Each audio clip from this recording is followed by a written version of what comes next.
Hello everyone, welcome to my channel.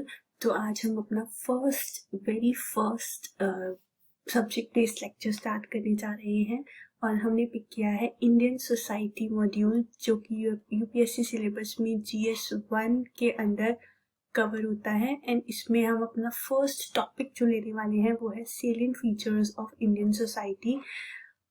Syllabus के साथ adherence में हम मूव करेंगे एंड इस salient features of Indian society के अंडर जो हम सब टॉपिक्स कवर करने वाले हैं वो है diversity, challenges posed by diversity, unity, family system, pluralism, unity in diversity, inequality and exclusion। तो टॉपिक्स पे डायरेक्टली जंप करने से अच्छा है कि हम एक बैकड्रॉप, एक इंट्रोडक्शन अपने लिए एस्टेब्लिश कर लेते हैं। एंड तो इंट्रोडक्शन के साथ स्टार्ट करते हैं। Let's see, India is a vast peninsula and for its size and heterogeneity, it is also referred to as a subcontinent. So India एक बहुत बड़ा country है. Even today it's world's 7th largest country. But उससे पहले so of course size में तो it is very big and it is also referred to as subcontinent. In fact partition से पहले, I'm sorry for the noise, thanks for bearing with me. And so partition से पहले what I was telling you is, partition से पहले India और भी big, vast, large in size था. So India को इस नजरिए से सब कॉन्टिनेंट भी रेफर किया जाता है. What we call it as is Indian सब कॉन्टिनेंट.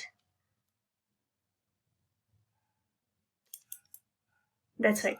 सो जो और अगर आपको ये नहीं पता है कि पेनिनसुला किस चीज़ को कहते हैं, तो पेनिनसुला कहते हैं उस लैंडमास को जो 3 साइड्स से ओशन से कवर रहता है. तो इंडिया ईस्ट, वेस्ट और साउथ में इंडियन ओशन से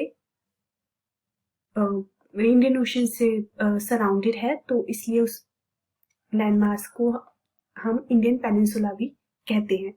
from the 9th century onwards, there has been growing confluence of cultures because of emergence of new forces and factors, adding to already existing immense cultural diversity. So India में anyways already, even prior to 9th century so to say, cultural diversity थी.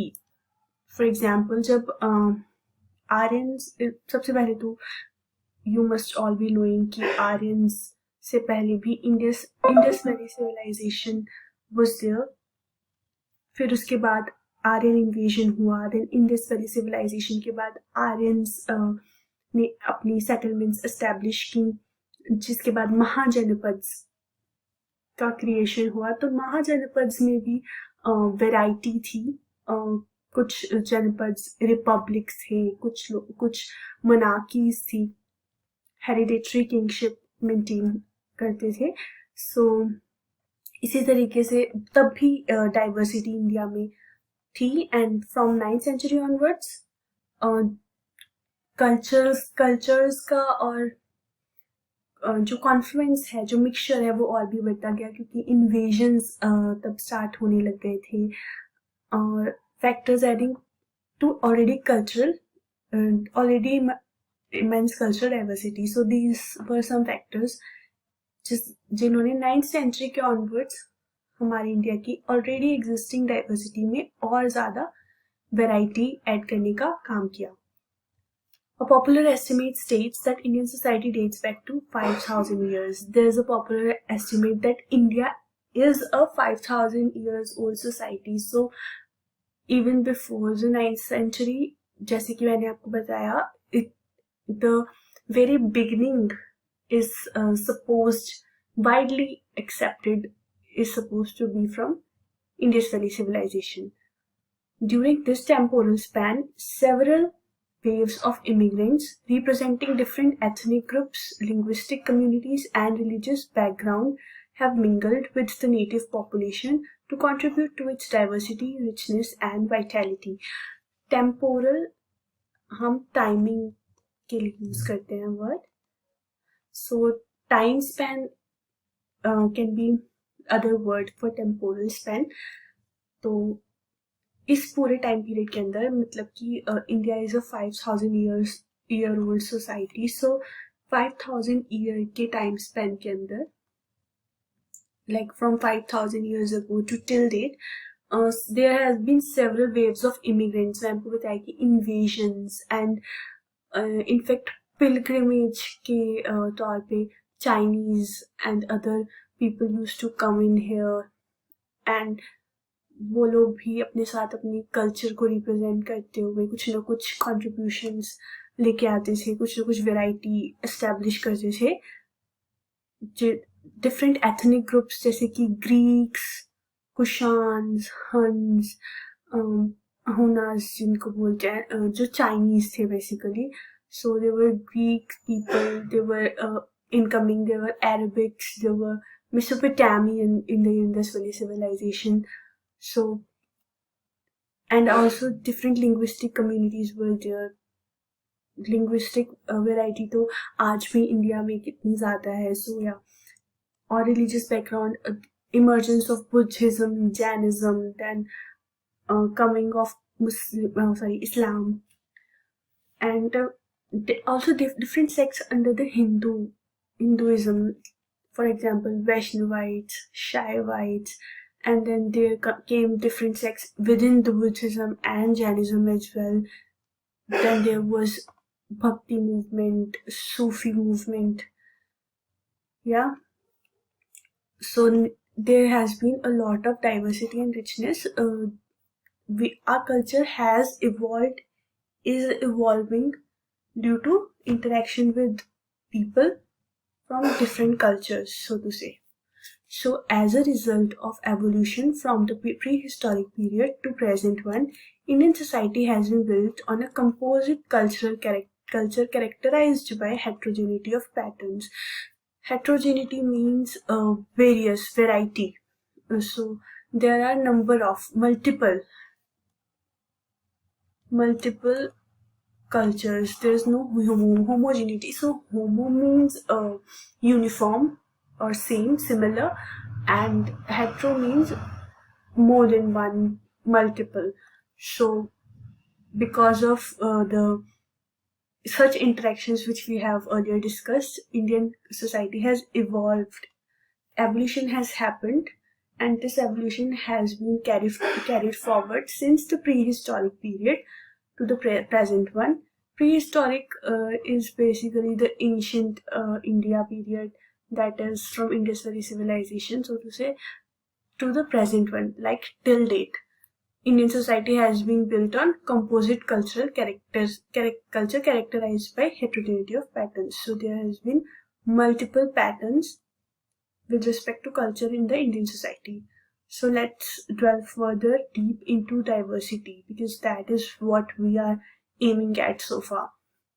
In literal terms, diversity means differences, but in social context, it connotes differences among people, especially those differences which differentiate one group of people and the other. These differences could be biological, religious, geographical, economical, linguistic, etc.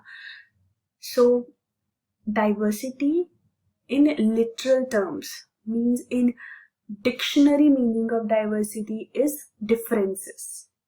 But in social context, since we are studying the social branch, in the social context, what diversity connotes is difference among people. Social is related to mankind, so yeah. So differences among people is the social context of diversity. Especially it refers to those differences which differentiate one group of people and the other. So diversity does not actually mean the people to people or individualistic differences.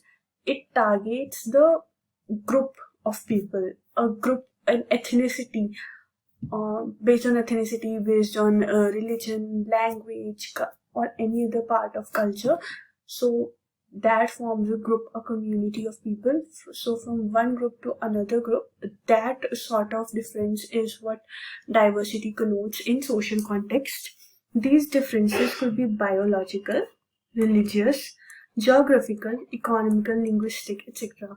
So let's see, biological differences में what we can say to exemplify this is हम features देख सकते हैं North Indian people जिसमें कि पंजाब, राजस्थान, गुजरात, महाराष्ट्र, मध्य प्रदेश, उत्तर प्रदेश, इन सब लोगों के फीचर्स आप डिफ्रेंशिएट कर सकते हैं हिली एरिया वाले लोगों के फीचर्स से।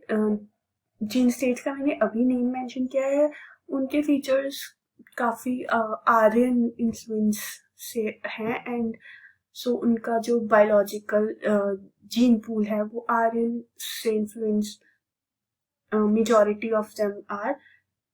और वहीं अगर हम हिली रीजन्स में चले जाएं, उत्तराखंड या फिर नॉर्थ ईस्ट रीजन में चले जाएं, तो उससे भी ज़्यादा ड्रास्टिक चेंज हम फाइंड करते हैं, जैसे आसाम, अरुणाचल प्रदेश, मेघालय, मणिपुर, त्रिपुरा, नागालैंड, मिजोरम, सिक्किम, इन सारे स्टेट्स में हमें दिखता है कि वो मोंगोलॉइड फीचर्स, उनका जीन पूल मोंगोलॉइड फीचर्स का है। तो अब आप पिक्चराइज कर पा रहे होंगे कि क्या डिफरेंसेस मैं आपको समझाने की कोशिश कर रही हूँ। वहीं अगर हम साउथ इंडिया में देखें तो द्रविडियन जीन पूल है वहाँ पे, तो उनके फीचर्स उसी तरीके से रहते हैं। उनके जो हेयर्स हैं वो प्रिडोमिनेंटली कर्ली रहते हैं, जो कि ऐसे मतलब नॉर्थ इंडिया में भी curly hairs you can find, but predominantly like majority of people will have this kind of feature, darker skin color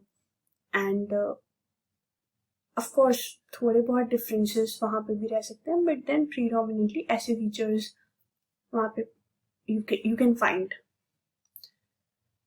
And yes, religious differences में we have so many religions we have already mentioned, named them: Islam, Hinduism, then comes Zoroastrians, Jains, Buddhists, Sikhs, Christians. We have so many. Geographical features: India is a vast landmass and there are almost every geographical feature is present in India in some form or other. There are mountains, there are plains, there are valleys, there is coastal region, there are plateaus. Apart from there's desert, yeah, and there is cold desert and hot desert as well.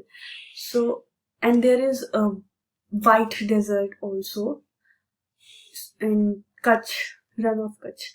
Economically, we see, of course, the society is so much divided, so much diverse. When it comes to economy, there is upper class, upper class, middle class, lower middle class, upper middle class, even middle class has diversity, and then there is lower class, of course.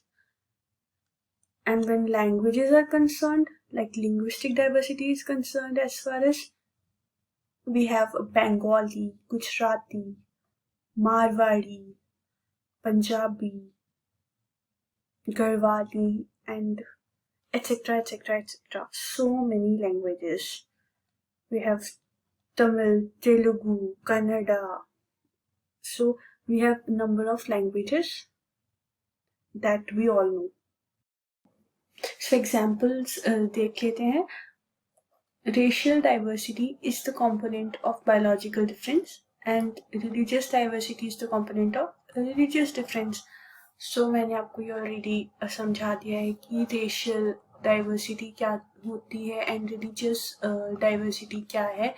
तो basic यहाँ पे जो ये चीज़ signify करना चाहता है वो ये है कि race is the measure of or a component to measure biological diversity, and religion is the way of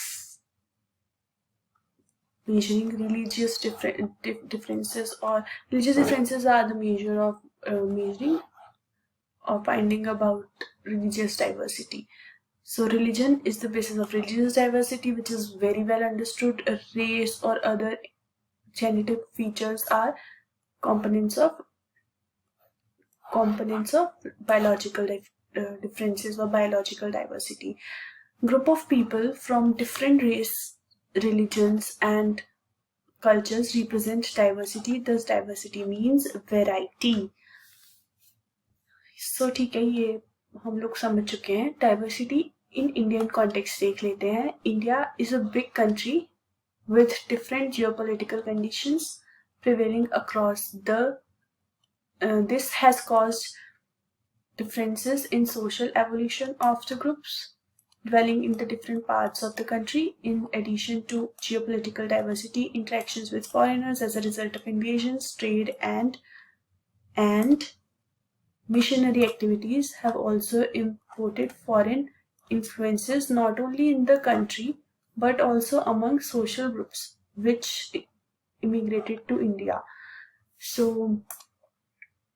वैसे तो इंडियन डाइवर्सिटी के बारे में हम ऑलरेडी काफ़ी डिस्कशन कर चुके हैं, बट मैं थोड़ा सा बता देती हूँ फिर से कि Indian diversity owes its origin to invasions, trade. जैसे कि मैंने मेसोपोटामिया को मेंशन किया था.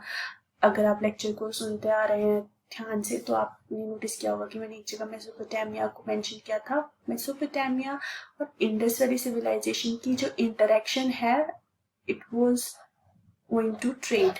सो trade was the reason why Indus valley civilization and Mesopotamia interacted. So missionary activities, the most prominent ones have been during when India was a colony of different European countries, different European nation states. French, Portuguese, everyone actually tried to spread Christianity into India, but yeah, even British in the later days, like initially they were not interested into carrying out any missionary activities or anything like that, but then British missionary activities also played a very prominent role into introducing Christianity in India, which of course has then further increased the religious diversity of India.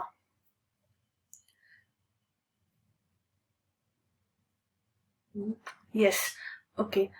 All of these have shaped Indian society in one way or the other. So what we have today as our society is, of course, the eventual consequence or result or output or product of what all influences the society has had in the temporal span. A large number of foreign invaders like Greeks, Kushans, Sakas, and Hunas made their settlement in India and embraced Hinduism during the course of time. So there were Greek people. Chandragupta Maurya was one, leader or king who is famous for his interaction with Greeks. Then there were Kushans. Sakas were also there. जैसा कि मैंने आपको बताया कि Chinese people were the ones जिनकी ये dynasty थी, made their settlements in India. These जैसे कि चाइना अभी भी क्लेम करता है कि अरुणाचल प्रदेश उनका पार्ट है. अरुणाचल प्रदेश का मेजॉरिटी ऑफ पार्ट वो क्लेम करता है, पूरा अरुणाचल प्रदेश. सो देन हो सकता है कि किसी टाइम पीरियड में, मतलब ऐसा हो सकता है नहीं, ऐसा ही रहा है, कभी ये लैंड मास उनकी डायनेसिटी का पार्ट हो जाता था एंड कभी इंडियन रूलर्स भी उस पे, जो इंडियन मेनलैंड के रूलर्स थे वो भी उस एरिया पे रूल करते थे. तो इसी तरीके से वो लोग भी अपनी हिस्ट्री को रेफर करके उस पार्ट को क्लेम करते हैं and same goes with India also. So Hinduism, and they all people also embraced Hinduism. Like from the very beginning, they could have been from any different religious sect, but then they also embraced Hinduism when they started living in India. They picked out some of the Indian cultural features and formed different social groups. So of course ये अपने साथ तो लेके आते ही थे कुछ न कुछ कल्चरल कंपोनेंट्स, बट देन जो इंडिया का कल्चर होता था उसे भी इम्बाइब करते थे और एक न्यू मिक्सचर वो क्रिएट हो जाता था, एंड देन वो एक न्यू कल्चर की फॉर्म में प्रिजर्व हो जाता था. Muslims were yet another social category by maintaining their religious identity. So religious identity के basis पे Muslims एक social category है जो prominent रही है, because influx जो इंडिया में हुआ था एक point of time पे, and prominent influx. Therefore, the present Indian society is highly diverse. Every major religion is found here. Every major religion of the world can be found in India. Institution of caste had further added one more dimension to the diversity, and every geographical region has developed its own language and culture. So, yeah, very true in each sense of the word. Caste system is the reality, and it cannot be denied, even if the upcoming generation has to, fight it or get over it. You still have to get over anything. You first have to accept that it is the reality, that this is, once you accept that there is a problem, then you look forward to the solutions. So yeah, this is the reality of India, and there has been caste differences. Of course, initially it was based on the duties. People were segregated based on what all functions they were supposed to perform for the society to work efficiently, but it was based on profession, but then a profession or occupation, but then it consolidated itself, it solidified further and kept evolving, and also became a social evil somehow, to the disadvantage of some people, and some people were oppressed based on caste system. So that also poses a that also became a component of a variety or diversity. There are different castes, so yeah, any kind of difference among group of people is diversity, as we have established in the previous slides. So every caste is a different group of people, so they also became part of diversity on the basis of caste. So major sources of diversity in India are geographical features or geographical factors, language, family, marriage or kinship. For example, if someone marries inter-religion or intercaste, it also becomes a part of diversity. Even if someone is marrying a person from different language, or a person who speaks different language from the person who he or she is marrying, then it also becomes part of diversity. Then there is joint family system also, which is a source of diversity. People of different mindsets, different culture come together and become a family. Then there is of course caste diversity. Then there are tribes, indigenous tribes there are a number of indigenous tribes. Some are PVTGs and some are not PVTGs but are tribes.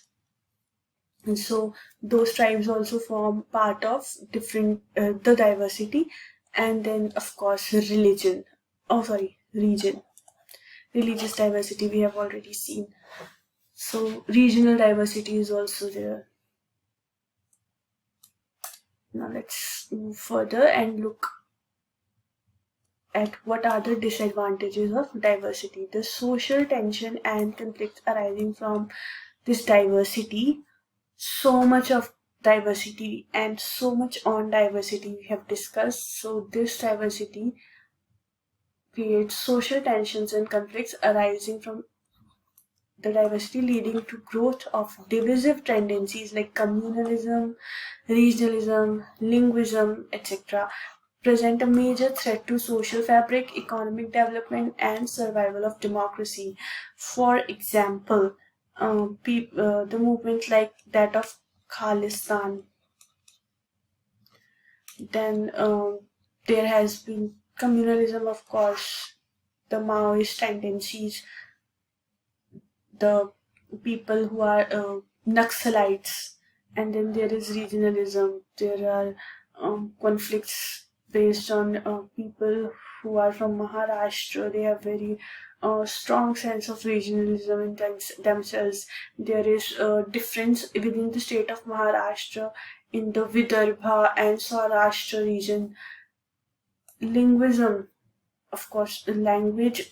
So language has become the basis of a formation of state in India. So language, of course, is a very big social factor, very prominent one, because difference in language or linguism or linguistic diversity has become the basis of division of states, formation of states in India. They all present a major threat. Threat is, like I have exemplified, Khalistan. Then there is this Nagalim who want to acquire a different autonomous state for themselves. So such demands keep on arising. There is a demand for Gorkhaland also. So these demands keep on arising, and these are based on regionalism, linguism, communalism, and so on. Indian society faces following challenges due to the overwhelming diversity. I have used the word overwhelming very thoughtfully here. Overwhelming because, of course, we have discussed so much, so we can literally confirm with the fact that it is overwhelming. It is hard to deal with. It is hard to contain. Although we are doing very good job with, containing this kind of diversity, but the diversity is really, really vast in every sense of the word, and it has so many aspects to it. So of course, it is overwhelming, right? Challenges posed by diversity. Let's see what all the, as we have discussed earlier also, but let's revise it. The challenges posed by diversity. It is communalism, regionalism, linguism. Another one is casteism. Then comes racism. Then there is separatist movement. Races I have explained to you, like Mongoloids, Aryans, Dravidians. Castes I have explained based on. Today the caste division is in what we see in the formal sense are SCs, STs, VCs in general category. So these are the caste groups with different social status. So the systems of the government further consolidifies the same, and separatist movements I have exemplified in the previous slide. Now let's move further with unity. Our next topic is unity. It denotes the sense of oneness and we-ness. I don't know how many of you can relate, but I just recorded a 15 minutes part of this video and it got deleted. Oh god. Anyways, let's continue. Unity. So unity denotes the sense of oneness and we-ness, as we have discussed. Let's see what is the types of unity. Unity is of two types: born out of uniformity, and number two, arose by overcoming differences. According to French sociologist Emile Durkheim, I hope I'm saying it correct, there are these unities, this form of unities is also called as, according to this sociologist, they are known as the born out of uniformity. Unity is mechanical solidarity. and arose by overcoming differences. One is organic solidarity. Let's understand these two further. Let's try to understand them. Mechanical solidarity is the matter of less advanced societies and characterized by resemblance and segmentation, clan or traditional type, and ruling with restrictive sanctions and prevalence of penal laws. So, जो mechanical solidarity है वो कम advance societies का characteristic माना जाता है. जो mechanical solidarity means unity that is born out of uniformity, means that kind of unity जिस society में ऑलरेडी किसी तरीके की यूनिफॉर्मिटी एग्जिस्ट करती है. तो दैट इज क्लैन. मान लीजिए कि किसी जगह पे कोई एक क्लैन prevalent है, तो वहाँ पे of course there is uniformity in the form of everyone belongs to the same clan. So वहाँ पे जो unity है वो automated एक तरीके से कही जा सकती है. So it is a mechanical unity and the ruling and it rules with restrictive sanctions. यहाँ पे ज़्यादा सैंक्शंस लगाए जा सकते हैं बिकॉज सब लोगों की का बिलीफ सिस्टम जो है वो ऑलमोस्ट सेम ही रहेगा. सब लोग के social values, moral values same ही रहेंगे, तो ज़्यादा रिस्ट्रिक्शंस इंडिविजुअल पे क्रिएट की जा सकती हैं. जब इस तरीके की यूनिफॉर्मिटी किसी सोसाइटी में नहीं होती है, अगर किसी जगह पे मल्टीपल क्लैंस का इंटरेक्शन होता है, तो वहाँ पे अकोमोडेटिव रहने के लिए बहुत ज़्यादा रिस्ट्रिक्शंस एक जैसी सब पे नहीं लगाई जा सकती हैं. किसी का बिलीफ सिस्टम किसी अलग चीज़ को फॉलो कर रहा हो तो क्लैशेस क्रिएट हो सकते हैं. इसीलिए बहुत ज़्यादा रिस्ट्रिक्टिव नहीं रहती है. Accommodative is the opposite of और antonym of restrictive. So accommodative stance रहता है. सो जहाँ पे इस तरह की यूनिफॉर्मिटी होती है वहाँ पे it is possible to be more restrictive and which means more non accommodative and prevalence of penal laws. So वहाँ पे जो लॉज होते हैं, जो पनिशमेंट्स होती हैं, वो भी काफ़ी ज़्यादा रहते हैं because of the same reasons. It is also highly religious and transcendental and disturbing supreme value of the society and its interest as a whole. So basically ये जब कोई क्लैन है या कोई टेरिटोरियल चीज़ है तो वो वहाँ पे रिलीजियस यूनिफॉर्मिटी भी विटनेस की जा सकती है. और जो सुप्रीम वैल्यू ऑफ सोसाइटी होते हैं, मतलब कि वो वहाँ पे थोड़ा डिस्टर्ब रहती है. और जो लोगों का इंटरेस्ट एज अ होल है या सोसाइटी का की फॉर्मेशन का इंटरेस्ट एज अ होल है, वो इतना ध्यान में नहीं रखा जाता. क्योंकि ऐसा हम देख सकते हैं ट्राइबल ग्रुप्स के अंदर, जहाँ पे अपनी रूल्स एंड रेगुलेशंस होते हैं. उनको बाहर की दुनिया से किसी से ज़्यादा मतलब नहीं होता. उनकी अपनी छोटी सी कम्युनिटी होती है, वहाँ पे उनके अपने रूल्स होते हैं, अपनी रेगुलेशंस होती है, अपनी पनिशमेंट, अपने पीनल लॉज होते हैं. तो ऐसी ट्राइबल ग्रुप्स में इस तरीके की मैकेनिकल यूनिटी फॉर्म होती है. Now let's see what is all about. Organic solidarity is generally found in more advanced societies and is predicted on division of labor, characterized by unison of markets and growth of cities ruling with curative sanctions and prevalence of cooperative laws. This is very secular and human oriented and does give supreme value to the individual dignity, equality of opportunity and social justice. For example, industrial societies. So, I'm sorry for the noise. Thank you for bearing with me.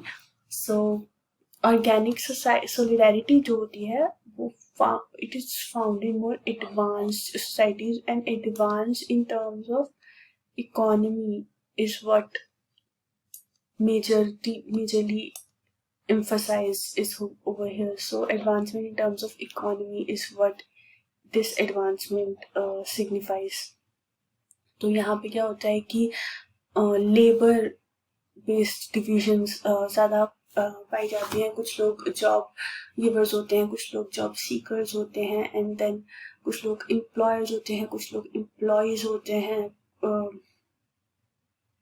Particular institutions में, like particular companies में, particular corporations में भी या corporates में भी एक professional hierarchy रहती है। एडमिनिस्ट्रेशन, देन एक्चुअल वर्कर्स और labourers, managers etcetera. But in societies में यूनिसन ऑफ मार्केट्स एग्जिस्ट करता है, बिकॉज ये इकोनॉमिकली डिराइव्ड सोसाइटीज रहती हैं, तो मार्केट में इंटरडिपेंडेंस काफ़ी रहता है। तो एक यूनिसन में मीन्स एक यूनिफॉर्म लॉ प्रिवेल करता है मार्केट्स में, और इनका बेसिक फोकस होता है ग्रोथ ऑफ सिटीज पे। सो इसीलिए यहाँ पे क्यूरेटिव सैंक्शंस, मतलब कि क्यूरेटिव वर्ड क्योर से डिराइव होता है। क्यूरेटिव सैंक्शन मतलब अगर कोई प्रॉब्लम एग्जिस्ट करती है तो उस प्रॉब्लम को ओवरकम करने के लिए क्यूरेटिव सैंक्शंस लगाए जा सकते हैं। तो such sanctions are called curative sanctions and prevalence of cooperative laws। तो जैसे कि हमने पिछले वाले स्लाइड पे देखा था मैकेनिकल सॉलिडेरिटी के अंदर, कि वहाँ पे पीनल लॉज होते हैं, मतलब पनिशमेंट ओरिएंटेड लॉज होते हैं। यहाँ पे कोऑपरेटिव लॉज होते हैं, विच मीन्स कि ये अकोमोडेटिव स्टांस होल्ड करती हैं ऐसी सोसाइटीज, ऐसी सॉलिडेरिटी जो होती है ऑर्गेनिक सॉलिडेरिटी, यहाँ पे अकोमोडेटिव स्टैंड होल्ड होता है और कोऑपरेशन को प्रमोट करते हैं। सो कोऑपरेटिव लॉज यहाँ पे एग्जिस्ट करते हैं। This is very secular. Religious, यहाँ पे हमने देखा कि रिलीजियस प्रीडोमिनेंस होती है यहाँ पे इन सोसाइटीज में। They are pretty much secular, and जो ओरिएंटेशन होता है वो ह्यूमन सेंट्रिक रहता है। It gives supreme value to individual dignity, equality of opportunity and social justice. तो सोसाइटी में जस्टिस प्रिवेल करे, इक्वालिटी रहे, और इंडिविजुअल जो डिग्निटी है वो प्रिजर्व करने पे फोकस मेन इनका रहता है। और ऐसी सोसाइटीज का एग्जाम्पल है इंडस्ट्रियल सोसाइटी या मॉडर्न डे सोसाइटी भी, जिसे हम कह सकते हैं। प्लूरलिज्म नेक्स्ट टॉपिक, हमारा सब टॉपिक है प्लूरलिज्म। पहले प्लूरलिज्म की डेफिनेशन की तरफ चलते हैं। Pluralism is mechanism which recognizes the interest of diverse groups and sees to it that no single group dominates the region।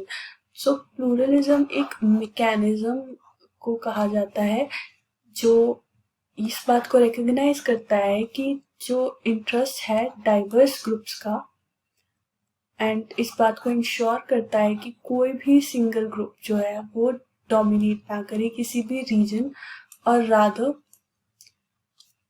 Any sphere, किसी भी एक स्फीयर में कोई एक पर्टिकुलर जो ग्रुप है वो डोमिनेट ना करे।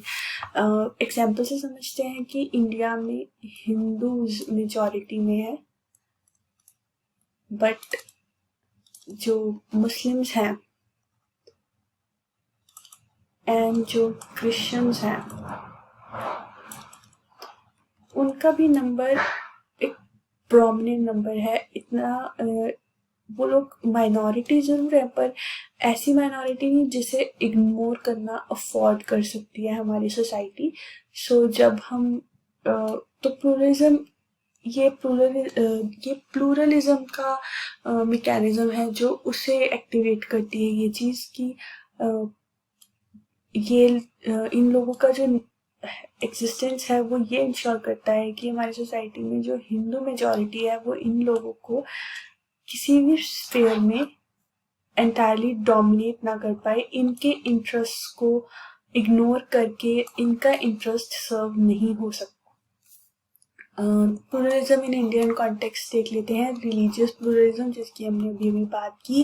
Then there is cultural pluralism, there is linguistic pluralism, there is ethnic pluralism.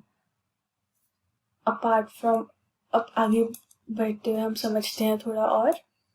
Our pluralist society comprises many groups such as women, men, others, ethnic groups, tribes, racial categories, as well as different classes of people like upper class, middle class and lower class. So हमारी जो pluralistic society है, हम Indian society की बात कर रहे हैं. It comprises of many groups. सबसे पहले तो men and women, जो कि true for every society and not just Indian society. So let's say कि Indian society में number of men are more, so majority is men. Women is a minority, but not in the sense that the society or this country can afford to ignore their interest or serve their interest at their cost. In fact women के welfare की, women oriented policies की इतनी ज़्यादा बात की जाती है, women upliftment की, जिससे कि पता चलता है कि वुमेन को कभी भी इग्नोर करना पॉसिबल नहीं है एट एनी कॉस्ट. इनफैक्ट अब अदर्स को भी रिकग्निशन मिलने लग गया है हमारी सोसाइटी में, which is a very positive and promising development. Ethnic groups based जो डिविजन्स होती हैं, या ट्राइबल, रेशियल कैटेगरीज. अब ट्राइब्स जो है, जो ट्राइबल पीपल है, उनकी इंटरेस्ट को इग्नोर करके क्या हम डेवलपमेंट को प्रेफरेंस दे सकते हैं? No, because development although majority of society को फेवर हो सकता है इन सम सेंस करे, जो कि ऑफ कोर्स हमारे इन्वायरमेंट के लिए, लाइक प्राइमरीली अगर हम डेवलपमेंट करते हैं तो उसका ऑफ कोर्स इन्वायरमेंट पे इम्पेक्ट आएगा, हमारे ऊपर इनडायरेक्टली बहुत ज़्यादा प्रॉब्लम होगी. बट सबसे पहले हमें ट्राइब्स को प्रिजर्व करने के लिए, ट्राइब्स बहुत ही वैल्यू होल्ड करते हैं with respect to where they live, their forest etcetera. तो उनका भी एक इंटरेस्ट बहुत मेजर रोल प्ले करता है कि हमारे फॉरेस्ट प्रिजर्व्ड हैं. तो ट्राइब्स का इंटरेस्ट को ध्यान में रखते हुए we can not ignore their interest to simply provide development for other sections of the society, that is majority so to say. तो ये भी एक प्लूरलिज्म को एक्टिवेट करता है. Then there are racial categories and there are different classes of people like upper class, middle class, lower class. Can upper class be favored ignoring the stakes of lower class and middle class? No. Can middle class be favored and upper class and lower class be ignored completely? No.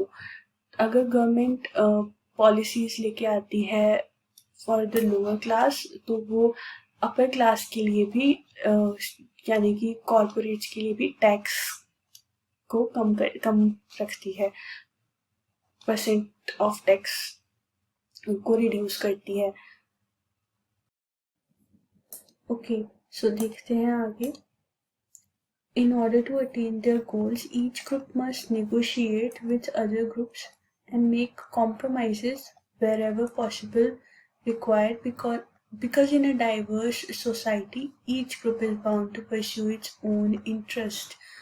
So, undoubtedly, हर एक group या हर एक individual अपना interest तो pursue करेगा ही, right. But अगर एक society में there are number of different groups, जो कि हो सकता है जो group A say, let's say group A B C D E 5 groups हैं. लेट्स से कि पहला इनका डिवीजन प्रोफेशनल बेसिस पे है. इनमें से एक डॉक्टर है, दूसरा लॉयर है, तीसरा इंजीनियर है, चौथा टीचर है एंड 5वां पॉलिटिशियन है. इसके बाद, इस डिवीजन के बाद हो सकता है इसमें से और इसमें से मेजॉरिटी लोग हिंदू हों. ऐसा हो सकता है कि ये तीन तमिल लैंग्वेज बोलते हों and these two are Kannada speaking people.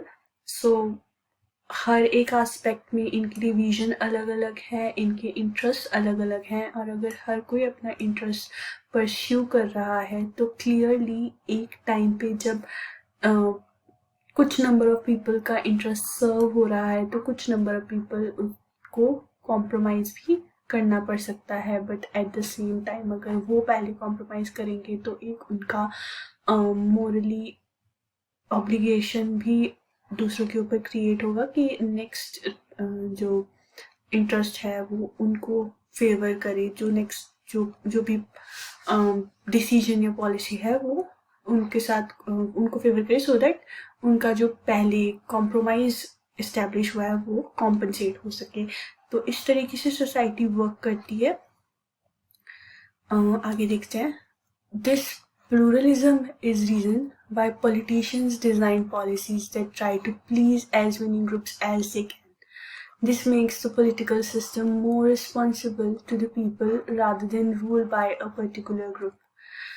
अब क्लियरली ये तो पता ही है हमें, बट फिर भी एक बार एग्जाम्पल से समझने की कोशिश करते हैं कि अगर गवर्नमेंट पॉपुलिस्ट पॉलिसीज इंट्रोड्यूस करती है, जैसे कि सौभाग्य योजना, उज्ज्वला योजना, हर घर नल से जल, which is not so much populist but welfare oriented. But या तो अगर ऐसी चीज़ें गवर्नमेंट इंट्रोड्यूस करती है, but then on the other hand they also try to promote industrial corridors. They try to facilitate people who are industrialists. They reduce the tax slabs. They reduce the tax rate for the जितना आपका जैसे cooperatives का tax rate reduce, corporates का tax rate reduce किया है, तो वहीं पे दूसरे लोगों के लिए भी कुछ ना कुछ पॉलिसीज, कुछ ना कुछ वेलफेयर स्कीम्स वो लोग इंट्रोड्यूस करते हैं. तो ऐसे चेक्स तो मतलब बैलेंसेस क्रिएट करते हुए सोसाइटी में गवर्नमेंट भी मूव करती है. अब आगे हम देखते हैं अपना family system. Family is the natural entity in the society. No other social institution appears more universal and unchanging than family. किसी भी सोसाइटी को आप कंसिडर करके बात कीजिए, फैमिली इज द यूनिट जो सबसे पहला फॉर्म होता है किसी भी सोसाइटी में. It's a natural entity because of course biologically लोग एक साथ जुड़े होते हैं. फैमिली रिप्रोडक्शन के थ्रू आगे बढ़ती है. So no other social institution appears more universal and unchanging than family. हर सोसाइटी में प्रेवलेंट है फैमिली का institution. The functionalists are of the view that the family does important tasks by contributing to the basic needs of the society and maintaining social order. So functionalist एक school of thought है जिसमें कि उनका ये view point है कि जो family है वो कुछ इम्पॉर्टेंट टास्क परफॉर्म करती है. जो क्या इम्पॉर्टेंट टास्क परफॉर्म करती है, वो कंट्रीब्यूट करती है सोसाइटी की बेसिक नीड्स की तरफ और सोशल ऑर्डर को मेंटेन करने में हेल्प करती है. एक फैमिली जितने बेसिक यूनिट से लोग एक्चुअली सीखते हैं कि सोसाइटी में कैसे सरवाइव करना है, कैसे रहना है, क्या सोशल नॉर्म्स है, क्या रूल्स हैं, तो वो पर्पस फैमिली से सर्व होता है.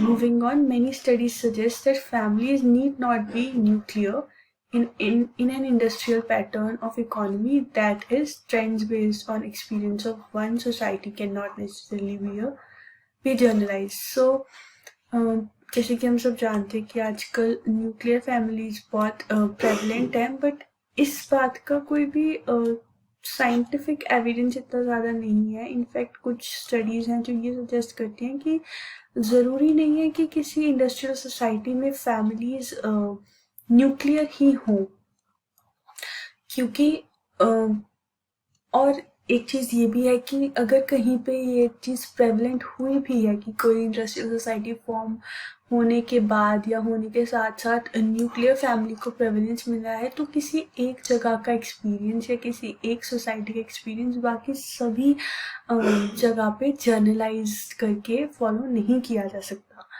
तो क्योंकि हम न्यूक्लियर फैमिलीज़ की बात करें तो उसका जो काउंटर पार्ट है जॉइंट फैमिली सिस्टम, उसकी भी बात कर लेते हैं। The joint family system has been one of the most prominent in Indian society.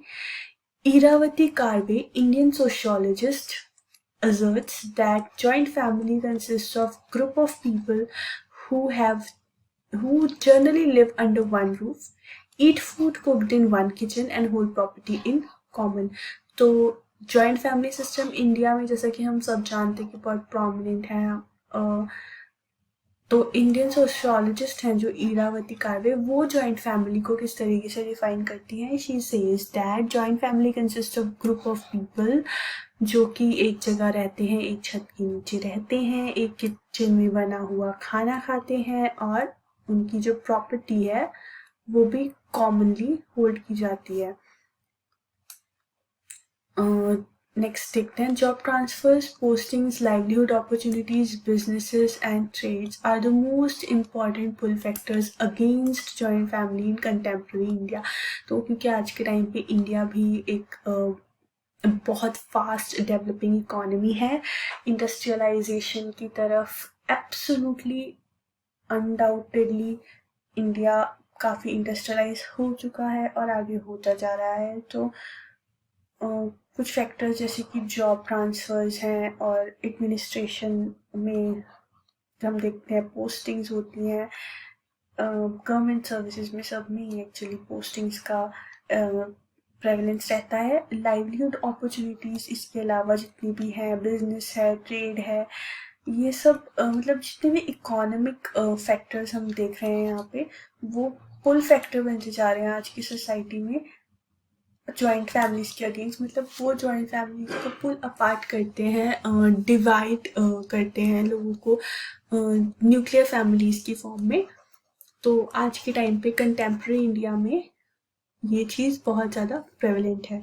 It can be stated that economic policies have started overriding social values. So जो joint families हैं वो social values of course signify करती हैं। तो ये चीज़ इस phenomena से ये चीज़ हम एस्टेब्लिश कर सकते हैं कि जो इकोनॉमिक पॉलिसीज हैं वो ओवरराइड कर रही हैं सोशल वैल्यूज को।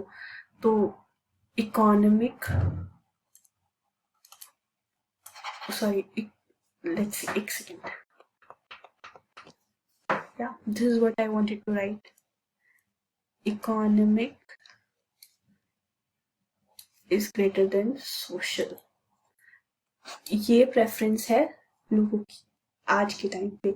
In nuclear family, what has so far been prevalent is that one adult can work outside home while the other adult cares for the home and children. तो अब तक nuclear families में क्या prevalent रहा है, किस चीज़ की प्रेवलेंस रही है, वो ये है कि एक adult, of course with some exceptions, good number of exceptions,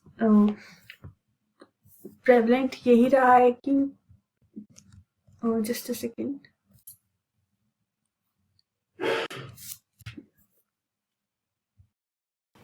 right. तो अब स्लाइड्स सही से दिख रही हैं, आगे बढ़ते हैं। So we will see.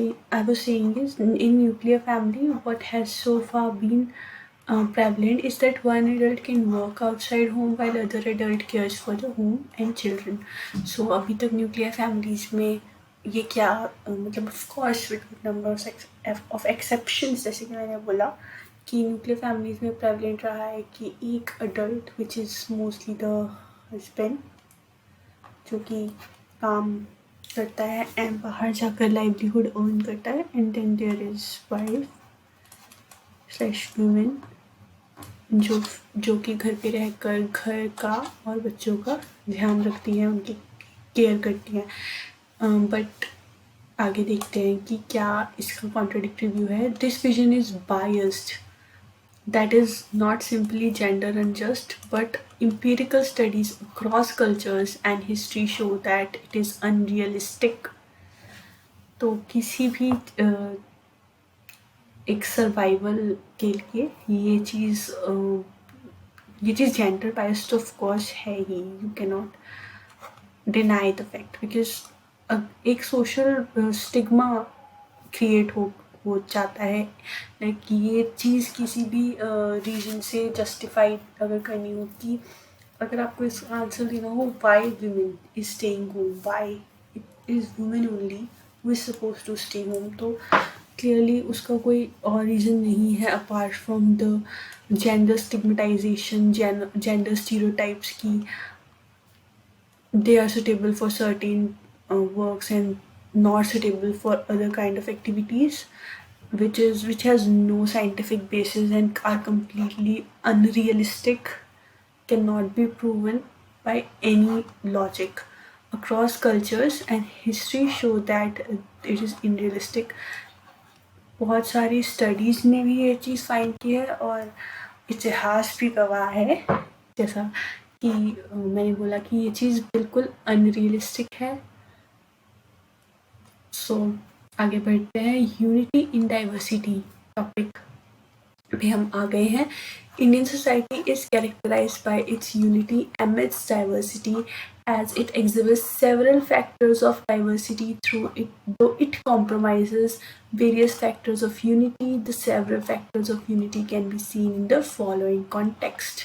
तो अब हम देखते हैं कि इंडियन सोसाइटी में ऑफकोर्स हमने इतने अच्छे से एस्टेब्लिश कर ली हैं ये चीज़ें अब तक प्रीवियस स्लाइड्स में कि डाइवर्सिटी का कितना ज़्यादा रोल है और किस किस तरीके से डाइवर्सिटी रोल प्ले करती है इंडियन सोसाइटी में।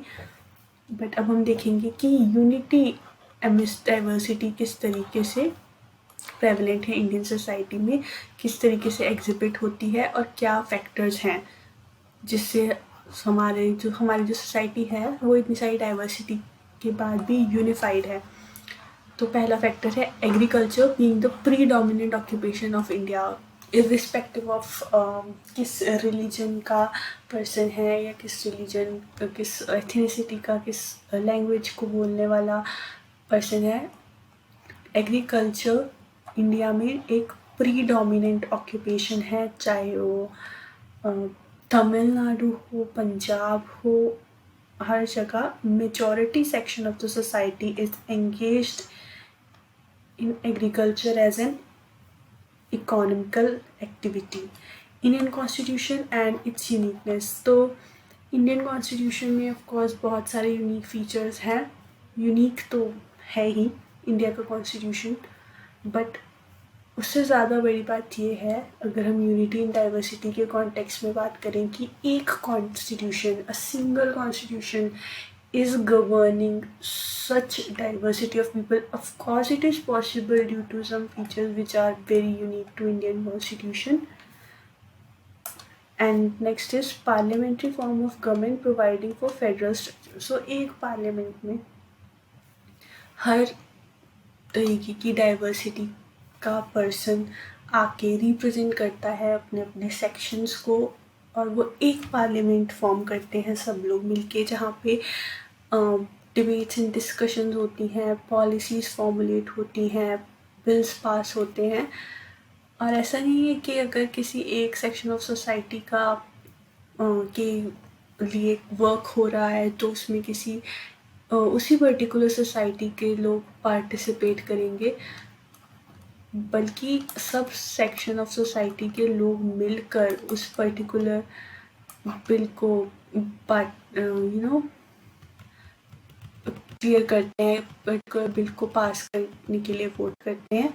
सभी सेक्शन ऑफ सोसाइटी का से रहता है, चाहे बात किसी भी सेक्शन ऑफ सोसाइटी को बिलोंग करती हो। नेक्स्ट देखते हैं unified judiciary. Of course we know कि यूनिफाइड जुडिशरी है, does not there is district court, high court and supreme court, hierarchy of judiciary जिसे हम कहते हैं, बट डज नॉट मैटर आप किस कॉन्टेक्स्ट ऑफ डाइवर्सिटी से आ रहे हैं, किस एस्पेक्ट ऑफ डाइवर्सिटी से आ रहे हैं, B it lingual, religious, regional, यही सिस्टम ऑफ हायरार्की आपको मिलेगा हर जगह। और एक ही स्टेट का high court her section of society को वहाँ के सर्व करेगा। इंडिया में एक ही सुप्रीम कोर्ट है जो हर सेक्शन ऑफ सोसाइटी को सर्व कर रहा है। Bureaucratic defence structure. अब हम बात करते हैं एडमिनिस्ट्रेटिव सर्विसेज की या फिर पुलिस सर्विसेज की। हर जगह पे ब्यूरोक्रेसी में हर तरीके का person, diversity of culture, diversity of language, हर तरीके का पर्सन आके अपनी ड्यूटीज़ फॉलो कर रहा है। तो पूरा ब्यूरोक्रेसी में भी एक डिफेंस मैकेनिज़्म है इस चीज़ के लिए। और एक और भी बात है, जब भी किसी कम्युनिटी में डिस्प्यूट्स अराइज होती हैं तो ब्यूरोक्रेसी सबसे पहले एक्टिव होती है। जहाँ पे वो एक डिफेंस मैकेनिज़्म की तरह काम करती है। वो वहाँ पे ग्राउंड लेवल पे डिस्प्यूट रिट्रेसल के लिए वर्क करती है। एजुकेशनल सिस्टम है जो हमारा, उसमें डज नॉट मैटर कि आप कौन से रिलीजन, रीजन, एथनिसिटी से बिलोंग करते हैं। हमारा एजुकेशन, हमारे स्कूल्स में हर रीजन, कास्ट के बच्चे एक साथ पढ़ते हैं।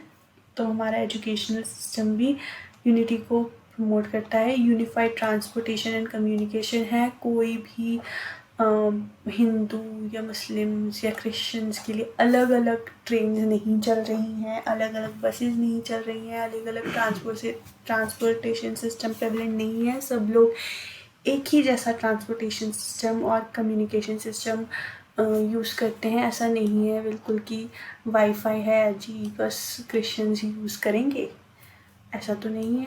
सब लोग यूज़ करते हैं एक जैसा communication system. Industrialization and urbanization, जो ये फैक्टर है। अब जैसे इंडस्ट्रियलाइजेशन है, हर एक सेक्शन ऑफ सोसाइटी के लोग हैं जो इंडस्ट्रियलिस्ट हैं। हर एक जो अर्बन सेटलमेंट्स हैं उसमें हर तरीके की पर्सन जो वेरियस एस्पेक्ट्स ऑफ डाइवर्सिटी से बिलोंग करते हैं वो पार्ट है अर्बन इंफ्रास्ट्रक्चर का। कल्चरल हेरिटेज जो है वो सबकी कॉमन भी है, डिफरेंट तो है ही, बट देखें तो कॉमन भी है। फॉर एग्जांपल अगर कोई मॉन्यूमेंट है वो सबका है, सब वहाँ पे विज़िट करते हैं, सब लोग का कॉमन प्राइड शेयर करते हैं सब लोग उन चीज़ों के साथ। तो इस तरीके की चीज़ें जो हमारा कल्चरल हेरिटेज भी है वो भी यूनिटी को सिग्निफाई करती हैं। आगे देखते हैं कॉमन वैल्यू सिस्टम है। कुछ चीज़ें ऐसी हैं इंडियन सोसाइटी में जो गलत हैं, तो वो डज नॉट मैटर कि आप किस कास्ट से बिलोंग करते हैं, किस रिलीजन से बिलोंग करते हैं, वो सबके लिए गलत है। बिलीफ सिस्टम भी कुछ ऐसे हैं इंडियन सोसाइटी में जो नॉट ओनली इंडियन सोसाइटी के लिए यूनिक हैं बट ऑल्सो, जैसे कि रिस्पेक्टिंग एल्डर्स,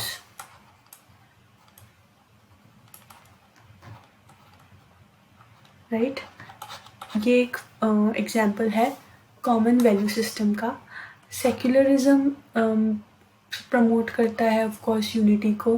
रिलीजियस जो कॉन्फ्लिक्ट्स हैं उनको बेस्ट एस्केप है रिलीजियस कॉन्फ्लिक्ट्स का। एंड बहुत ही अकोमोडेटिव सोसाइटी है Indian society when it comes to religion. That is because of secular nature of the state. Language, कितनी सारी लैंग्वेजेस हैं and yet we are living as one nation one country. चाहे languages के base पे states का creation हुआ हो, but languages has not been the only factor, it is one of the major factor. Administrative point of view से भी अब states form हुए, जैसे कि उत्तर प्रदेश में से Uttarakhand, then Bihar, Jharkhand, Chhattisgarh are such examples. जिनका फॉर्मेशन का बेसिस लिंगुअल नहीं था. So religion is also another factor जो कि यूनिफाइंग भी है. डिविजिव तो चलो है ही, बट यूनिफाइंग भी है. फॉर एग्जाम्पल तमिलियंस भी हिंदू हैं. तमिलियंस में भी हिंदू पॉपुलेशन है. पंजाबीज में भी है,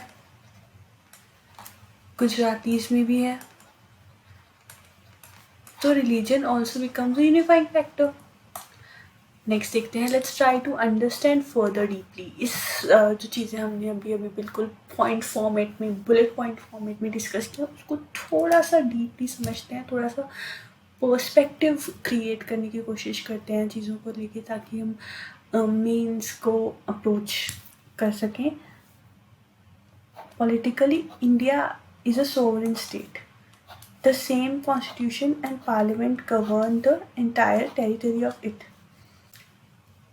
इंडिया ऑफ कोर्स एक सोवरेन स्टेट है. सोवरेन स्टेट का मतलब होता है कोई भी एक्सटर्नल चीज़ इन्फ्लुएंस नहीं करती है इंडिया के डिसीजन मेकिंग को. The same constitution and parliament governs the entire territory of it. एक ही कॉन्स्टिट्यूशन है, एक ही पार्लियामेंट है. इंडिया कितना भी वास्ट हो. Let's see, I'm just trying.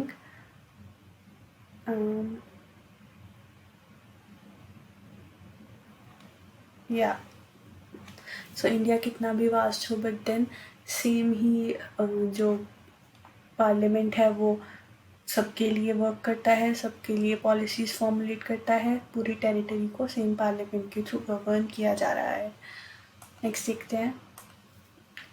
India is a country where people are largely influenced by religious principles and doctrines. Of course, can we deny this fact कि religion कितना prominent role play करता है Indian लोगों की life में.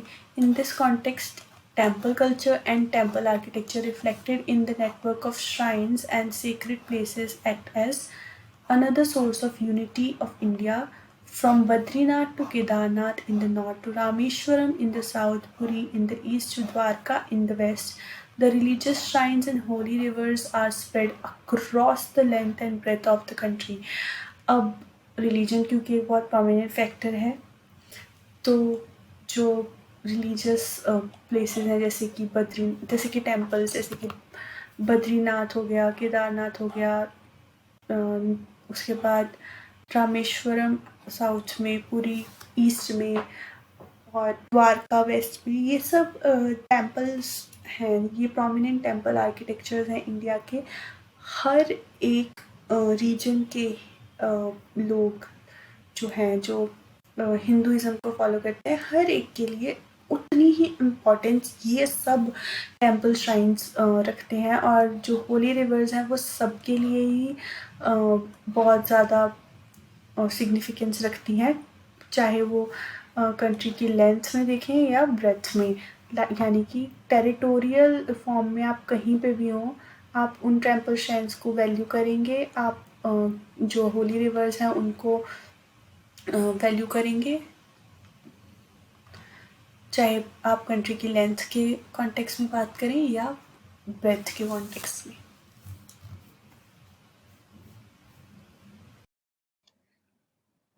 ठीक है, तो आगे देखते हैं. Closely associated with temples and shrines is the traditional culture of pilgrimage, which has always led to movement of people from one part of the country to other regions.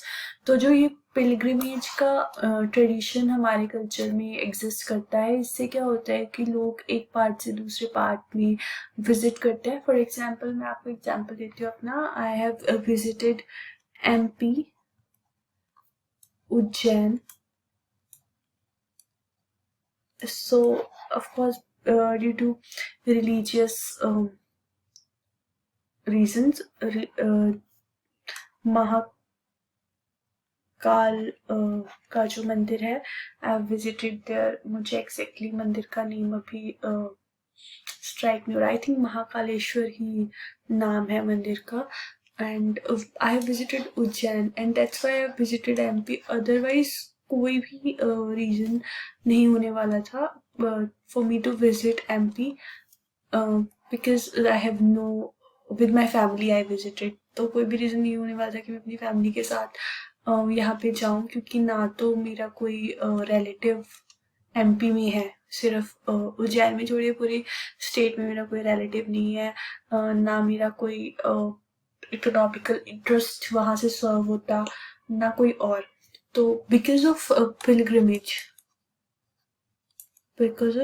Pilgrimage तो मैं वहाँ पे गई। तो इसी तरीके से एक पार्ट से दूसरे पार्ट ऑफ कंट्री में लोग ट्रैवल करते हैं because of the pilgrimage tradition जो हमारे यहाँ एग्जिस्ट करता है।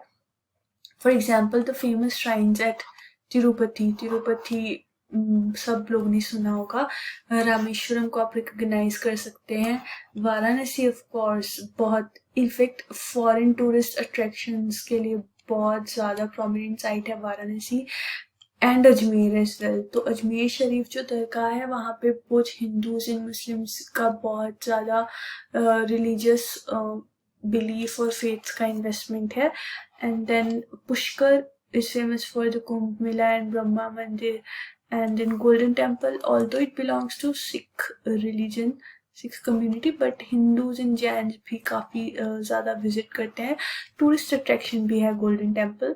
Then of course lotus temple सभी रिलीजियस कम्युनिटीज़ या किसी भी तरीके की और एस्पेक्ट्स में जिनमें हम कम्युनिटीज़ को डिवाइड कर सकते हैं, हर कोई lotus temple is prominent tourist attraction in Delhi. Then comes Shravanabelamula, Velankanni. All of these are famous pilgrimage centers for all religious communities in India. अगला देखते हैं।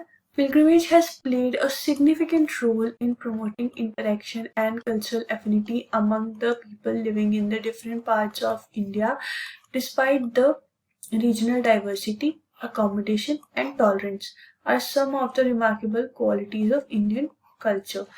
तो पिलग्रिमेज ने ऑफ कोर्स बहुत ही ज़्यादा सिग्निफिकेंट रोल प्ले किया है cultural exchanges में इंडिया में। आप मतलब आप समझ सकते हैं कि अगर कोई एक स्टेट का पर्सन दूसरे स्टेट में जाता है, वहाँ के लोगों से इंटरेक्ट करता है एज अ टूरिस्ट, तो cultural exchanges are sure to happen.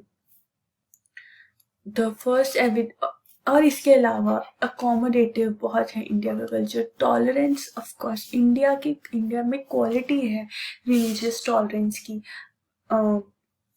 जो कि बहुत रिमार्केबल क्वालिटी है। हर एक जगह पे ऐसे इतने सारे रिलीजन्स एक साथ एग्जिस्ट करना इम्पॉसिबल है। आप कहीं भी देख लीजिए, बहुत सी कंट्रीज हैं जो परसिक्यूशन ऑफ माइनॉरिटीज़ के लिए बहुत इनफेमस हैं, तो इंडिया में ऐसा कुछ भी प्रेवलेंट नहीं है। तो क्लियरली इंडिया एक बहुत ही अकोमोडेटिव और टॉलरेंट कंट्री है, और इंडिया की कम्युनिटी काफ़ी टॉलरेंट और accommodative है। The first evidence of it is exhibited in the elastic character of Hinduism, which is the majority's religion in India. तो जैसा कि मैंने पहले भी मेंशन किया था कि प्लूरलिज्म वाली जब हम स्लाइड डिस्कस कर रहे थे तो मैंने आपको बताया था कि Hinduism is the religion of majority in India. तो Hinduism is the majority religion, but जो उसका खुद का कैरेक्टर है वो बहुत ही इलास्टिक है। देखते हैं कि कैसे, क्यों हम ये बात कह रहे हैं। Hinduism is not monotheism. Hinduism में किसी एक गॉड को या किसी एक एंटिटी को नहीं फॉलो किया जाता, rather it has various gods, different practices and various texts and that accommodate the religious feeling of Hindus. Religious texts में देखा जाए तो उपनिषद्स हैं, वेद्स हैं, देन एपिक्स हैं जैसे कि रामायण, महाभारत, एटसेट्रा एटसेट्रा। पुराण हैं, शिव पुराण, विष्णु पुराण। तो बहुत सारे रिलीजियस टेक्स्ट हैं, बहुत सारे स्कूल्स ऑफ फिलोसफी हैं जो हिंदुइज्म में एग्जिस्ट करते हैं। तो और different gods of course, I don't know, some 84 lakh or 1000, I don't know. I mean मैंने ऐसा सुना है कि I don't know if it's what exactly is number, but there are too many. of gods and goddesses in Hinduism. Such features of accommodation and tolerance have paved the path for coexistence of several religious faiths in India. Indian society was organized in such a manner that different caste groups are interdependent of each other.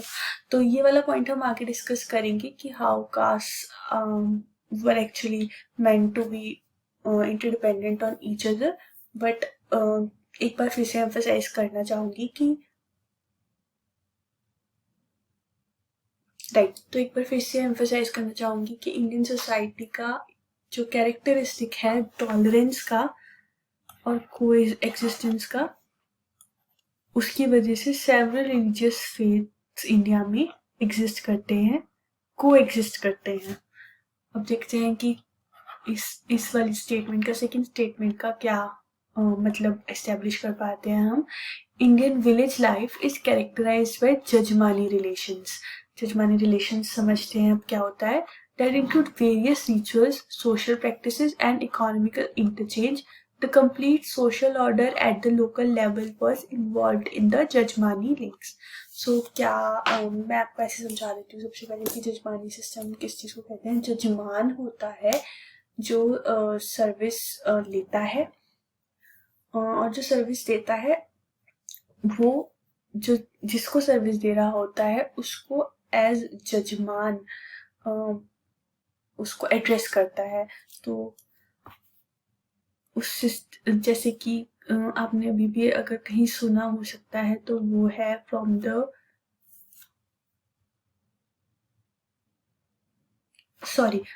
Yes. तो जजमान जो है वो आपने word अगर आज के time पे कहीं सुना हो, वो किसी ब्राह्मण के मुंह से आपने सुना हो सकता है. ये वर्ड ब्राह्मण यूज करते हैं अपने क्लाइंट्स, कह सकते हैं हम एक मॉडर्न डे वोकेबुलरी के अकॉर्डिंग. तो उनको वो सर्विस प्रोवाइड करते हैं. फॉर एग्जांपल कोई रिचुअल्स परफॉर्म किए तो तब वो उनको एक सर्विस प्रोवाइड कर रहे हैं, that is performance of certain rituals. तो तब वो उनको जब वो उनको अपनी सर्विस प्रोवाइड कर रहे थे तब वो उनको जजमान बोल के एड्रेस करते हैं. तो इस सिस्टम को जजमानी सिस्टम कहा जाता है. A patron had jajmani relations with members of both high caste, a Brahmin priest to serve for the needs of rituals, जैसा कि मैंने अभी आपको समझाया, and members of lower caste like dhobi and nais for various services like washing of dirty clothes, cutting of hairs. So जैसे कि मैंने आपको बताया, नीड के अकॉर्डिंग ऑक्यूपेशंस क्रिएट हुई और ऑक्यूपेशंस के according eventually caste system create हुआ. और जो कास्ट सिस्टम था वो एक दूसरे पे इंटरडिपेंडेंट ही था. These interdependent relationships were broadly supportive of different communities with qualities of instant help that is generally seen amongst the closely knit kinsmen. तो आजकल जैसे हम अपने किसी भी नीड की फुलफिलमेंट के लिए किसी भी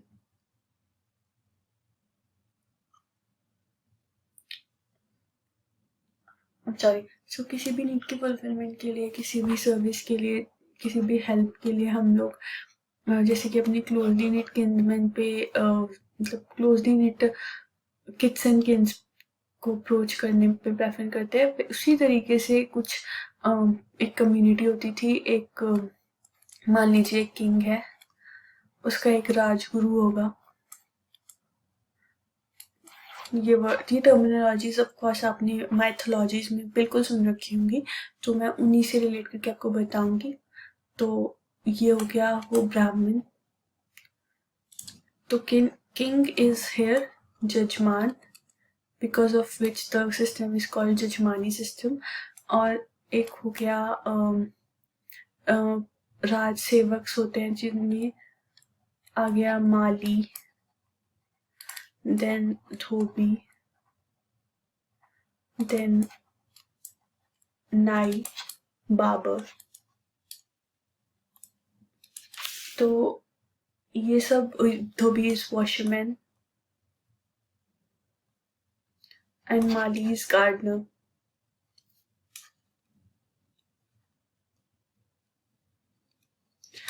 सो ये सब जो भी इसको सर्विसेज प्रोवाइड करेंगे, तो सर्विस प्रोवाइडर के लिए जो ये किंग है वो हो गया जजमान। तो this system was known as jajmani system. और आप देखते आएंगे कि इन्हीं बेसिस पे कास्ट डिविजन्स होंगे सोसाइटी में। ये क्षत्रिय हो गया, ये ब्राह्मण हो गया, और ये अपने एससीज ओबीसीज वगैरह जो भी, मतलब मुझे ऐसे स्पेसिफिकली नहीं पता है, बट या दीज वर द पीपल। तो यहाँ से जजमानी सिस्टम और कास्ट इस तरीके से इंटरलिंक्ड है। अगला देखते हैं, since historical times efforts have been taken up by sensitive and sensible leaders from both Hindu and Muslim community to bring the two majority communities close to each other। देखते हैं कि कौन से सेंसिबल और सेंसिटिव लोग रहे हैं, leaders रहे हैं, जिन्होंने बहुत हिस्टोरिकल टाइम से ही कोशिश करते आए हैं, जो लोग कि हिंदू और मुस्लिम कम्युनिटीज़ जो मेजर रिलीजियस कम्युनिटीज़ रही हैं इंडिया में काफ़ी हिस्टोरिकल टाइम्स से, उनको क्लोजली निट करने के लिए कौन से इनिशिएटिव्स लोगों के ज़रिए लिए गए थे। Akbar founded a new religion, Deen Ilahi, combining best of both religions। तो अकबर ने ऑफकोर्स दीन इलाही सबने सुन रखा होगा, पढ़ रखा होगा, कि फॉर्म किया था, जिसमें उसने बहुत सारे डिबेट्स एंड डिस्कशंस के थ्रू सभी रिलीजन्स की and majorly Hindu and Islam की, हिंदुज़म एंड इस्लाम की जो अच्छी चीज़ें हैं उनको एक्वायर करके एक न्यू रिलीजन फॉर्म किया था, जिसका नाम था दीन इलाही। सिमिलरली भक्ति सेंट्स जैसे कि कबीर थे, गुरु नानक थे, एकनाथ थे, इन सब ने भी और इसके अलावा सूफी सेंट्स थे, have made important contributions in forging unity and oneness amongst these communities. ये सब भी रिलीजियस को existence, religious tolerance, religious harmony को प्रमोट करते थे। नेक्स्ट देखते हैं, the foundation of secular state was led by Mahatma Gandhi way back during the freedom struggle in the form of Hindu Muslim unity. जो खिलाफत मूवमेंट था बेसिकली, उससे हम को पता चलता है कि महात्मा गांधी इनफैक्ट आगे भी ड्यूरिंग पार्टीशन भी महात्मा गांधी ने बहुत ज़्यादा अर्ज किया था हिंदू मुस्लिम यूनिटी के लिए। तो पूरी नेगोशिएशंस में वो काफ़ी टाइम तक ट्राई करते रहे। तो हिंदू मुस्लिम यूनिटी के लिए महात्मा गांधी ने जो एफर्ट्स दिए थे, वहीं से सेक्युलर स्टेट के एस्टेब्लिशमेंट का फाउंडेशन था वो ले हो चुका था। The above factors discussed have helped in developing a composite culture in our country that provided a model for preservation and growth of plurality of cultures within the framework of a single nation। तो जो भी अब मैंने discuss किए हैं जितने भी factors, उन्होंने क्या किया है, हेल्प की है डेवलप करने में एक कंपोजिट कल्चर हमारी कंट्री के लिए, एक यूनिक कल्चर, और एक मॉडल भी प्रोवाइड किया है कि किस तरीके से प्रिजर्व कर सकते हैं हम हर चीज़ को विद प्लूरलिटी, प्लूरलिज्म, जैसे कि हमने डिस्कस किया, प्लूरलिटी ऑफ कल्चर्स एक ही फ्रेमवर्क के अंदर, with in the framework of single nation, एक ही कंट्री के अंदर किस तरीके से इतनी सारी प्लूरलिटी ऑफ कल्चर्स को एग्जिस्ट कर सकती हैं, डेवलप कर सकती हैं, वो उसका फ्रेमवर्क, उसका एक मॉडल तैयार हुआ है इंडिया में। तो देखते हैं, अब हमने इतनी सारी चीज़ें पढ़ ली हैं, लेकिन जब भी हम मेंस के पर्सपेक्टिव से किसी चीज़ को पढ़ते हैं तो उसका क्रिटिसिज्म नोट डाउन करना बहुत ही ज़्यादा ज़रूरी हो जाता है। तो क्रिटिसिज्म देख लेते हैं एक बार यूनिटी इन डाइवर्सिटी का। द अबव डिस्कशंस पर से does not mean that India had a smooth sailing with regard to national unity, with no incidents of caste, communal, linguistic, ethnic riots, nor it should be taken to mean that the divisive and secessionist tendencies have been altogether absent. All those tendencies were present at very high level at the time of partition. So इन सब discussions का जो हमने अभी अभी किया है, इनका मतलब ये बिल्कुल भी नहीं है कि इंडिया की जो बोट है बहुत स्मूथली सेल करती गई in spite of so much diversity. जो नेशनल यूनिटी में कोई इसका मतलब ये भी नहीं कि कोई ऐसे इंसिडेंट्स नहीं हो जहाँ पे caste based, communal, linguistic based, ethnic rights देखने को मिले हों। और इसका मतलब ये भी नहीं निकालना चाहिए कि डिविजिव और सेसेशनिस्ट तो जो टेंडेंसीज हैं वो बिल्कुल ही एब्सेंट रही हैं इंडियन सोसाइटी में। ये सब टेंडेंसीज, ये सब कुछ एकदम प्रेजेंट था और बहुत ज़्यादा हाई लेवल पे भी रहा है, specifically at the time of partition. But आगे देखते हैं कि looking at the recent and serious riots like those after Babri Masjid demolition, Godhra riots, Ghar Wapsi, and recent incidents in Kashmir, violence and oppression against the scheduled caste members from time to time had and re-emergence of regionalism across various regions in India, including the separatist tendencies in Northeast, pose a serious threat to national unity and integration. तो बाबरी मस्जिद के demolition के बाद भी communal riots हुए थे, then Godhra rights हुए थे गुजरात में। घर वापसी मूवमेंट कश्मीरी पंडित से रिलेटेड है, उनके कश्मीर में वापस रीएस्टेब्लिश होने को, रीसेटल होने को लेकर मूवमेंट थी। एंड देन अभी रिसेंटली भी कश्मीर में वायलेंस हुआ है और ऑपरेशन होता रहता है शेड्यूल कास्ट मेंबर्स का फ्रॉम टाइम टू टाइम। हम देखते हैं कि अपर क्लास में अगर किसी का ये रीजन ना भी रहा हो तो भी बहुत सारी न्यूज़ आती रहती है सुनने में कि किसी दलित कम्युनिटी के पर्सन को वायलेंस यूज किया गया है उसके अगेंस्ट अपर कास्ट। तो मतलब अगर ऐसे कोई इंसिडेंट होता है उनको बहुत जल्दी कम्युनल या कास्ट बेस्ड कलर दे दिया जाता है, और या वाइस वर्सा कि अगर किसी दलित कम्युनिटी के पर्सन ने किसी अपर कास्ट के साथ कुछ गलत किया हो तो उसे कम्युनल फॉर्म बहुत जल्दी से चीज़ों को दे दी जाती है, और जिससे कि चीज़ें जो कंडीशंस है वो और ज़्यादा वर्सन होने की सिचुएशन भी क्रिएट हो जाती है। फ्रॉम टाइम टू टाइम री इमर्जेंस ऑफ रीजनलिज्म भी होता रहता है, जैसे कि अभी जब हमने फार्मर प्रोटेस्ट के टाइम पे बहुत से लोगों को देखा कि वो भिंडरवाला जो खालिस्तान के टाइम पे जब खालिस्तान की डिमांड बहुत ज़्यादा पीक पे थी उस टाइम पे जो डोमिनेंट एक प्रोमिनेंट लीडर था भिंडरवाला के नाम से, तो उनकी टी शर्ट्स, उनके फ्लैग्स लोगों ने पहने हुए दिखाई दिए या उनको होस्ट करते हुए लोगों को हमने देखा। तो हम जब ये सब चीज़ें होती तो बार बार रीजनलिज्म जो है, रीजनलिज्म की टेंडेंसीज जो है बार बार निकल के आती है इंडिया में, और सेपरेटिस्ट टेंडेंसीज नॉर्थ ईस्ट में स्पेशली बहुत ज़्यादा है, जहाँ पे नक्सलिज्म और कम्युनलिज्म का इन्फ्लुएंस है, वहाँ पे भी ये टेंडेंसीज बहुत ज़्यादा है। नॉर्थ ईस्ट में मैंने आपको एग्जांपल दिया था नागालैंड का, वो लोग एकदम ऑटोनमस टेरिटरी अपने लिए डिमांड करते हैं, और इनफैक्ट नॉर्थ ईस्ट में ऐसी बहुत सारी टेंडेंसीज रही हैं जिनको टाइम टू टाइम गवर्नमेंट को नेगोशिएशंस के थ्रू डील करना पड़ा है या फिर फोर्स के थ्रू भी डील करना पड़ा है। जैसे आफ्सपा के बारे में आप सब लोग या तो जानते ही होंगे, नहीं तो आने वाले कुछ लेक्चर्स तक वेट कीजिए, फिर हम इन सब चीज़ों को और डिटेल से डिस्कस करेंगे। अभी के लिए आगे बढ़ते हैं। सोशल इनइक्वालिटी एंड एक्सक्लूजन के बारे में बात करते हैं। ये हमारा आज का लास्ट सब टॉपिक है। देखते हैं, in every society some people have greater share of valued resources, money, property, education, health and power than others. तो ये तो कुछ एक किसी के पास कोई चीज़ कम, किसी के पास कोई चीज़ ज़्यादा, या फिर किसी के पास बिल्कुल ही नहीं, किसी के पास बहुत ज़्यादा, जैसे कि अपर क्लास और लोअर क्लास डिवाइड या रिच एंड पुअर डिवाइड, कई तरीके की डिविजन्स इंडियन सोसाइटी में प्रेवलेंट हैं, एग्जिस्ट करती हैं based on resources, value resources such as money, property, education, health, power। तो कुछ लोगों के पास ये ज़्यादा है when compared to others, और कुछ लोगों के पास कम है when compared to others. These social resources can be divided into 3 forms of capital.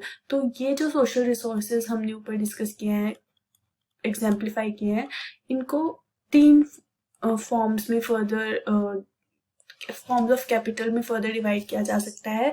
First है economic capital in the form of material assets and income.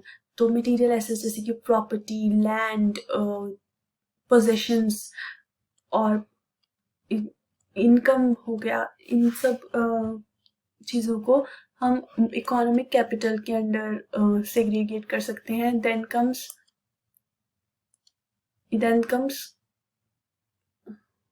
just a minute.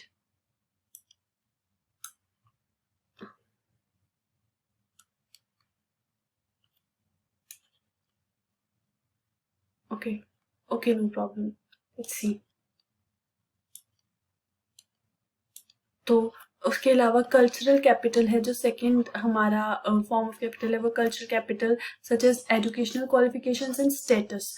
तो किसी को education के लिए एक्सेस है, किसी का एजुकेशन क्वालिफिकेशन ज़्यादा है, अगर कोई पीएचडी है या कोई सिर्फ हाई स्कूल से है, जिसने सिर्फ हाई स्कूल या फिर क्लास 10 जिसे कहते हैं वो अपना कंप्लीट कर पाया है, तो वो एक स्टेटस में बहुत ज़्यादा डिफरेंस क्रिएट करता है.